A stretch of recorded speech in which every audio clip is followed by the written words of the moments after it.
जय हिंद, वंदे मातरम।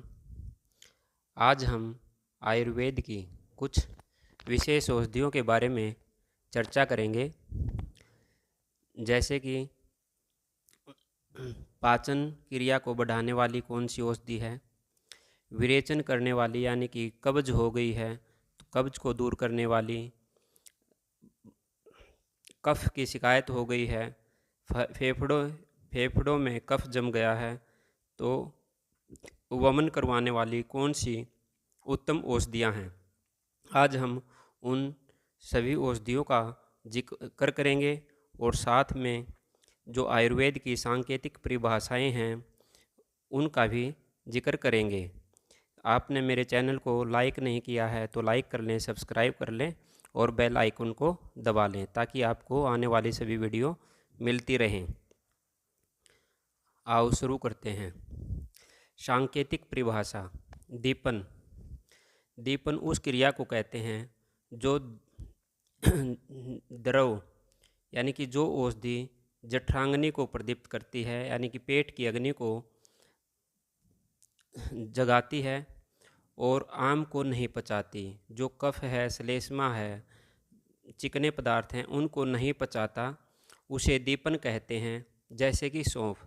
सौंफ एक ऐसी औषधि है जो कि हमारे पेट में जो अग्नि है पाचन क्रिया को दुरुस्त करती है, लेकिन यह आम को नहीं पचाती है। उसके बाद आती है पाचन। पाचन किसे कहते हैं? जो द्रव आम को पचाता और जठरांगनी को प्रदीप्त नहीं करता है उसको पाचन कहते हैं। इस में नागकेसर एक ऐसी औषधि है जो कि आम को पचा देता है, कफ से संबंधित जो समस्याएं होती हैं उनको दूर कर देता है, उसको पचा देता है, लेकिन पेट की अग्नि को यह प्रदीप्त नहीं करता। यानी कि जिसकी जठरांगनी पहले ही प्रदीप्त है तो वह नागकेसर लेगा तो उसको जो पित्त संबंधी समस्याएं होती हैं, जलन संबंधी, वो नहीं होगी। कई ऐसे भी द्रव होते हैं जो दीपन और पाचन दोनों गुण रखते हैं, जैसे कि चित्रक। चित्रक एक ऐसी औषधि है जिसको लेने से आपकी जठरांगनी भी प्रदीप्त होगी और आम भी पच जाएगा। यानी कि दीपन और पाचन दोनों क्रियाओं को यह सुधारता है। चित्रक एक ऐसी औषधि है। संशमन। जो द्रव वात, पित्त और कफ दोषों का न समन करें को और न प्रकोपित करें किंतु बढ़े हुए दोषों का समन कर दें, उसे संशमन कहते हैं। इसका कहने का अभिप्राय यह है कि वात, पित्त और कफ में से जो दोष बढ़ जाता है उसी को कम करते हैं, उससे ज़्यादा यह औषधि कम नहीं करती।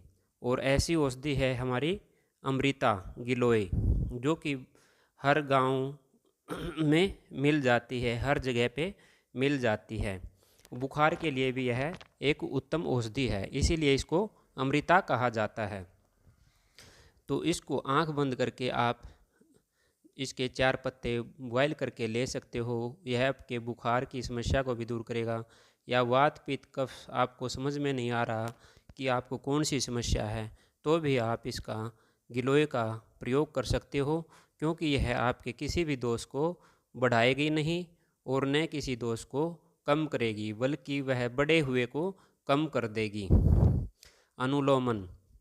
जो द्रव ऐप को मल को पकाकर अधोमार्ग द्वारा देह से बाहर निकाल दें उसे अनुलोमन कहते हैं। जैसे कि हरड़। यानी जिन आदमियों को भोजन ठीक से पचता नहीं, भूख ठीक से लगती नहीं और या तो अतिसार की समस्या है या फिर कब्ज की समस्या है, तो ऐसे व्यक्ति इस हरड़ का प्रयोग कर सकते हैं, क्योंकि यह भोजन को पचा के अधोमार्ग द्वारा बाहर निकाल देती है, जो अवशिष्ट मल रहता है उसको।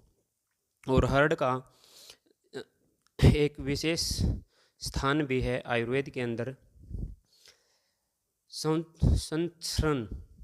जो द्रव ऐप को मल को बिना पकाए ही अधोमार्ग द्वारा देह से बाहर निकाल दे उसे संसरण कहते हैं, जैसे अमलतास का गूदा।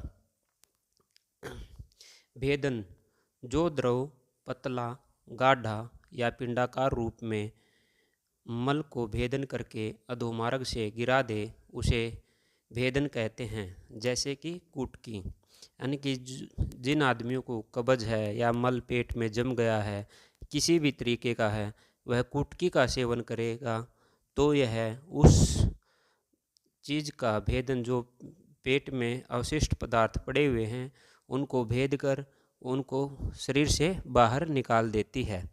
तो ऐसी औषधि है कुटकी। विरेचन, जो द्रव पकव अथवा अपकव मल को पतला बनाकर अधोमार्ग द्वारा बाहर फेंक दें उसे विरेचन कहते हैं, जैसे तीव्रता, दंती और इंद्रायण। यानी कि जिन आदमियों को बहुत ज़्यादा कब्ज रहती है वह आदमी इसका सेवन करेंगे तो यह आपके पेट में आंतों में जमे हुए बिना पके हुए मल को बाहर निकाल देती है। वामक, जो द्रव कच्चे ही पित्त, कफ एवं अनादि को मुख से बाहर बलात् निकाल फेंक दें उसे वामक कहते हैं, जैसे मैनफल। मैनफल एक ऐसी औषधि है जो कि वमन कारक है और जो आयुर्वेद में पंचकर्मा करते हैं उनमें इसका बहुत ही महत्वपूर्ण स्थान है। वमन करवाने वालों में मैनफल सबसे उत्तम औषधि मानी गई है। शोधक, जो द्रव देह में संचित मलों को अपने स्थान से हटाकर मुख या अधोमार्ग द्वारा निकाल दें उसे शोधक कहते हैं, जैसे देवदाली का फल, देवदाली या वेदाल का फल।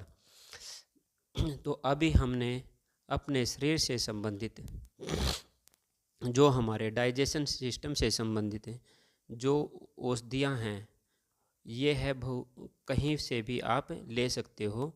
ये औषधियाँ मिलनी कोई इतनी दुर्लभ नहीं है। आपको भोजन ठीक से नहीं पचता तो आप हरड़ ले सकते हो, वह आपके भोजन को पचाने का भी कार्य करेगी और आपको कब्ज रहती है तो कब्ज को भी दूर करने का काम करती है। तो आज आप